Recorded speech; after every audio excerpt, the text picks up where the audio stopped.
और बात करेंगे सरगुजा की। सरगुजा में अरुण साफ का काफिला दुर्घटना का शिकार हो गया। दरअसल हादसे में प्रधान आरक्षक की मौत हो गई है और 3 घायल हो गए हैं। बिलासपुर से अंबिकापुर अरुण साफ जा रहे थे। बीजेपी कार्य समिति की बैठक में शामिल होने के लिए अरुण साफ जा रहे थे। उदयपुर के खरफली नाला के पास ये हादसा हुआ, जहां उनके काफिले का वाहन पलट गया। ये बड़ी जानकारी सामने आ रही है।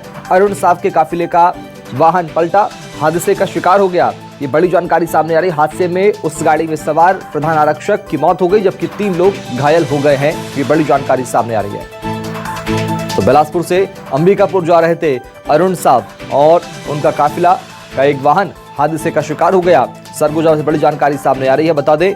और इस हादसे में एक प्रधान आरक्षक और 3 अन्य घायल हो गए। तो बड़ी जानकारी सामने आ रही है। हादसे में एक प्रधान आरक्षक की मौत हो गई है, 3 लोग घायल हो गए हैं। ये बड़ी जानकारी सामने आ रही है। सरगुजा से बिलासपुर से अंबिकापुर जा रहे थे अरुण साफ। तो अरुण साफ का काफिला का एक वाहन हादसे का शिकार हो गया। बीजेपी कार्य समिति की बैठक में शामिल होने के बाद ये बड़ी जानकारी सामने आ रही। उदयपुर के खरफरी नाला के पास ये हादसा हुआ, जहां पर अरुण साफ के काफिले का एक वाहन हादसे का शिकार हो गया। इस हादसे में एक प्रधान आरक्षक और 3 अन्य की मौत हो गई है। ये 3 अन्य जो है घायल हो गए हैं। ये बड़ी जानकारी सामने आ रही है।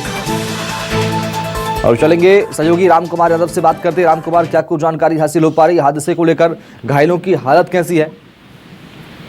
बता दूं आपको, ये घटना कल आधी रात की है, जब अरुण साव अपने काफिले के साथ अंबिकापुर पहुंच रहे थे कार्य समिति की बैठक में शामिल होने। इसी दौरान उदयपुर के जो खपरी नाला है वहां पे इसी जो काफिला का एक वाहन है वो नियंत्रण खो बैठा और दुर्घटनाग्रस्त हो गया, जिसमें जो प्रधान आरक्षक थे उनकी मौत हो गई और 3 जो अन्य थे वो घायल हैं।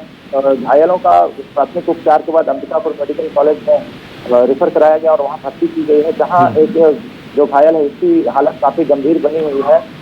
उसको बाहर ले जाने की रेफर करने की तैयारियां की जा रही है। ठीक है, बहुत शुक्रिया राम कुमार यादव खबर को विस्तार से बताने के लिए, बातचीत करने के लिए। तो बड़ा हादसा यहाँ पर हुआ और एक प्रधान आरक्षक की मौत भी हो गई है।